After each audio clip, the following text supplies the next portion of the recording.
আপনাদের যদি কোনো প্রশ্ন থাকে। আপনারা জানেন 16 এপ্রিল থেকে 18 এপ্রিল একটি বিশেষ অধিবেশন দেশের প্রধানমন্ত্রী সর্বসম্মানীয় শ্রী নরেন্দ্র মোদীজি আহ্বান করেছে। আজকে দেশের একটা বহু চর্চিত বিষয় নারী শক্তি অধিনিয়ম বিল, যেটা 2023 সালের সেপ্টেম্বর মাসে পাশ হয়ে গেছিল লোকসভা এবং রাজ্যসভা, এমনকি দেশের মহামহিম রাষ্ট্রপতির অ্যাসেন্ট হয়ে গেছিল।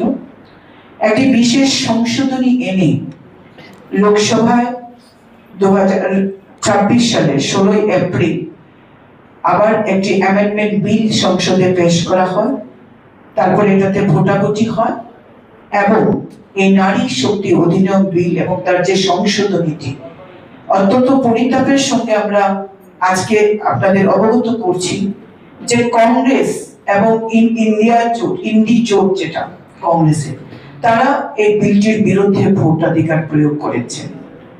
আমাদের দেশের প্রধানমন্ত্রী নরেন্দ্র মোদীর ঐকান্তিক প্রচেষ্টার পরেও এই বিলটি আমরা পাশ করতে পারিনি সংসদে। ইন্ডি জোট এবং কংগ্রেস নেতা রাহুল গান্ধী মহিলা বিরোধী, তারা আবার আজকে প্রমাণ করলেন।